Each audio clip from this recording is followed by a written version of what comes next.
Eagle Vision TV.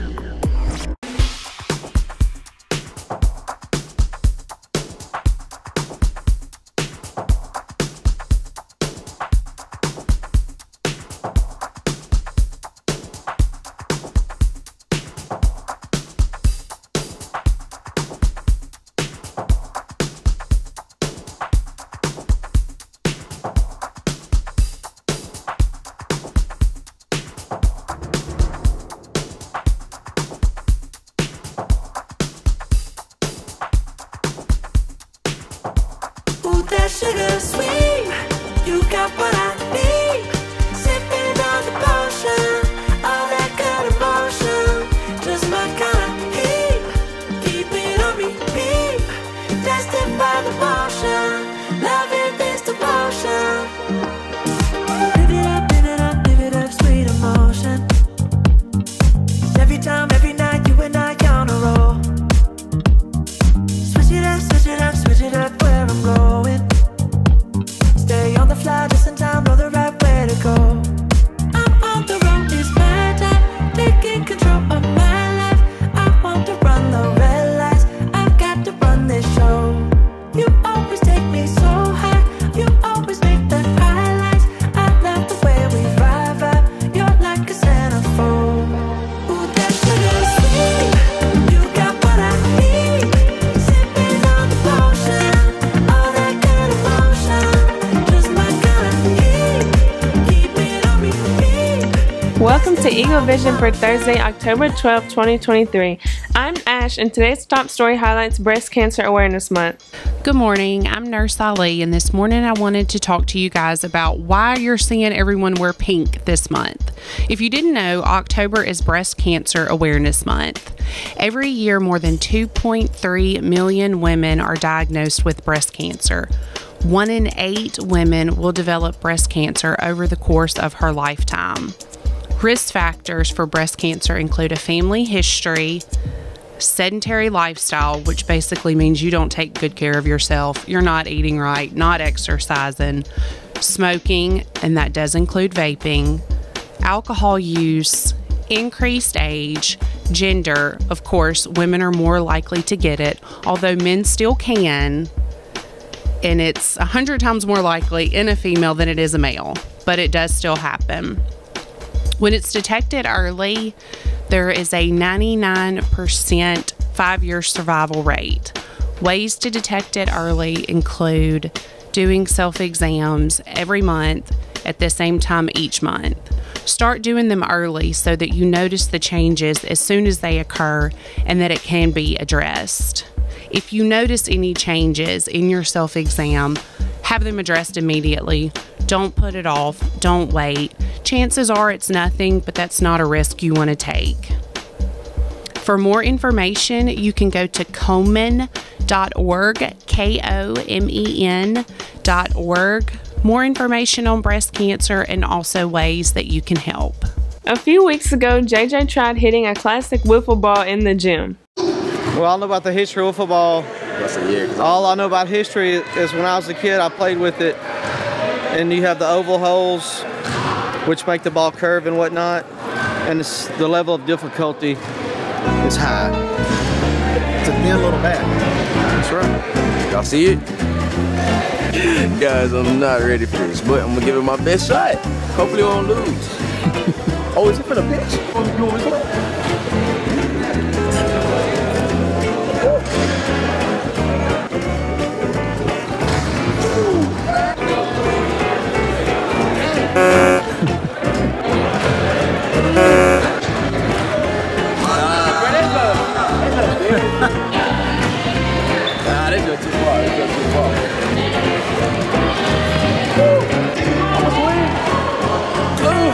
Guys, I ain't gonna lie. This is way harder than expected.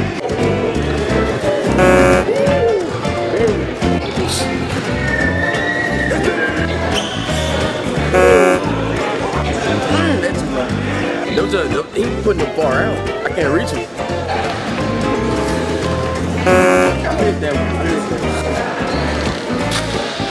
That's the best attempt you've had. I I gotta get this too. You gotta see it, you gotta see it.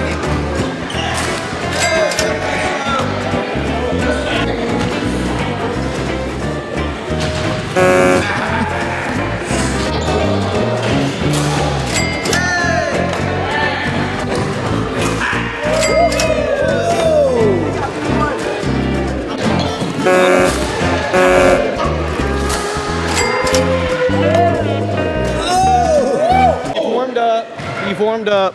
I've let you hit some. This is a real at bat.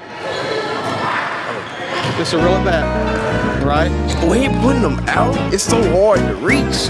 Like they be right here. I can't. You know what? I'm gonna squat down a little bit.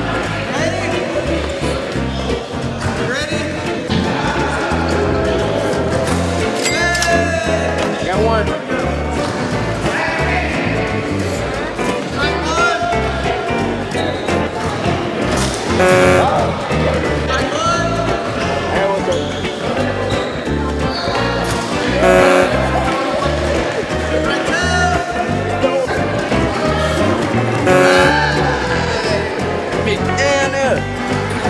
Hey, he got that one. He got me on that one. He got me on that one. I thought it was a little high. Tough.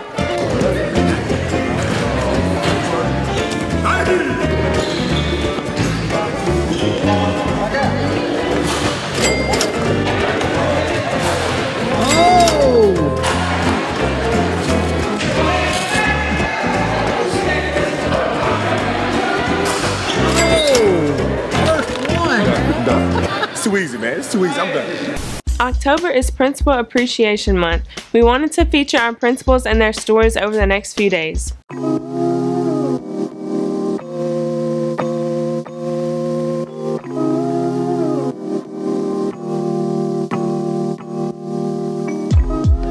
Where did you grow up? I grew up originally in Jacksonville, Florida, and then we moved to Batesville, Mississippi, so I do call Batesville my home. Tell us about your family. So I grew up with my mom and my dad and my older sister. My mom was a teacher and my dad was in the Navy.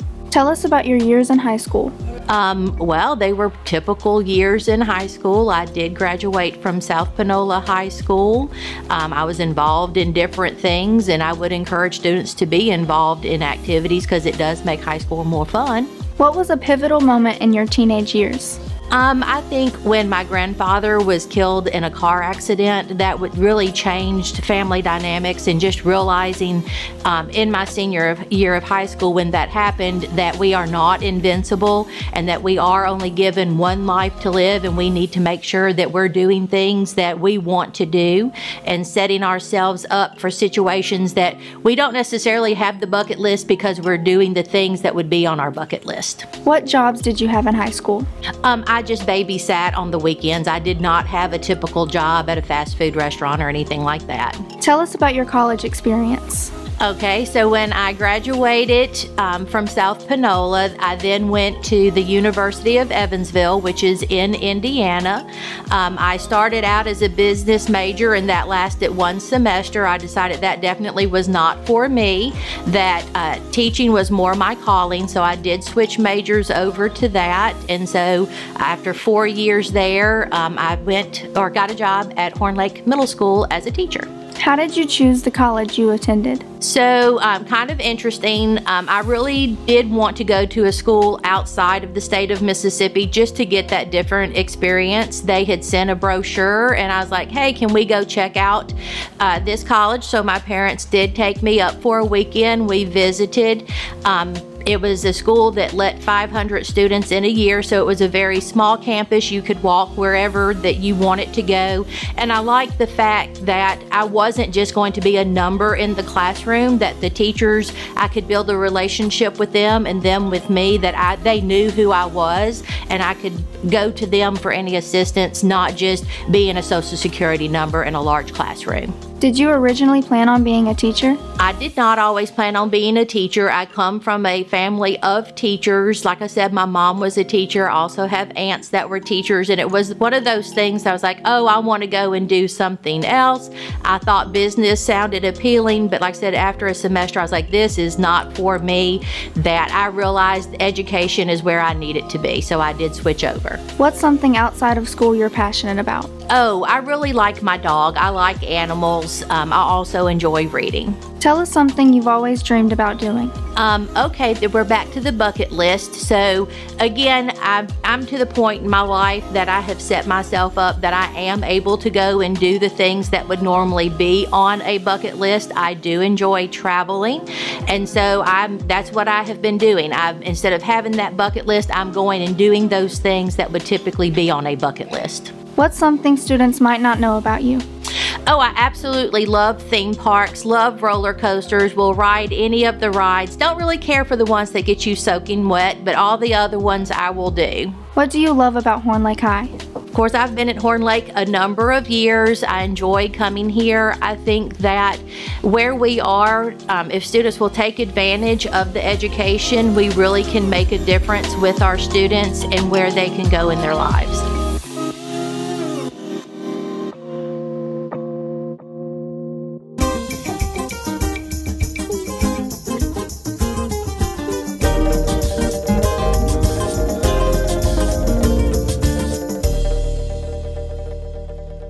A Bronx native of Puerto Rican descent, Sonia Sotomayor became the first Hispanic American to serve as a member of the Supreme Court. Sotomayor was born in 1954 in the New York City borough, where she grew up in a predominantly Catholic and Puerto Rican community. She quickly made education a priority through her mother's insistence after her dad died when she was 9 years old. The future judge went on to graduate valedictorian from high school and earned a full scholarship to Princeton University. She graduated in 1976 after establishing herself as a student advocate, working hard to ensure Princeton began hiring Latin American faculty. She went on to Yale Law School and graduated in 1979, earning her acceptance to the New York bar the next year. After working for over 4 years as an assistant district attorney in New York and stepping away to work in private practice, Sotomayor was nominated to the U.S. District Court for the Southern District of New York by President George H.W. Bush in 1991, and to the U.S. Court of Appeals for the Second Circuit by President Bill Clinton in 1997. 12 years later, Sotomayor made history when President Barack Obama picked her as his first nominee to the U.S. Supreme Court in 2009.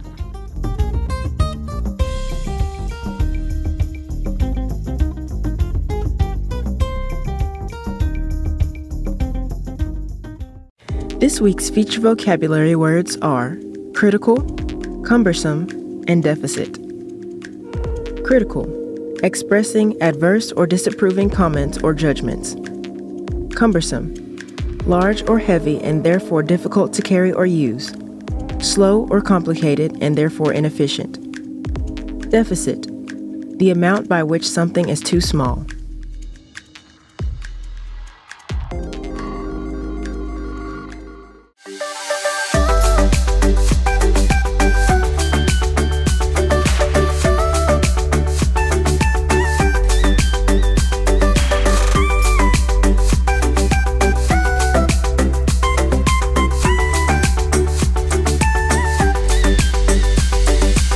That's it for today's episode. Here at Horn Lake, we are better students, always growing and expecting more. Stay tuned for your lunch menus and athletic schedules. We'll see you here tomorrow. Have a fantastic day. You got what I need. Sipping on the potion, all that good emotion, just my kind of heat. Keep it on repeat. Tested by the motion.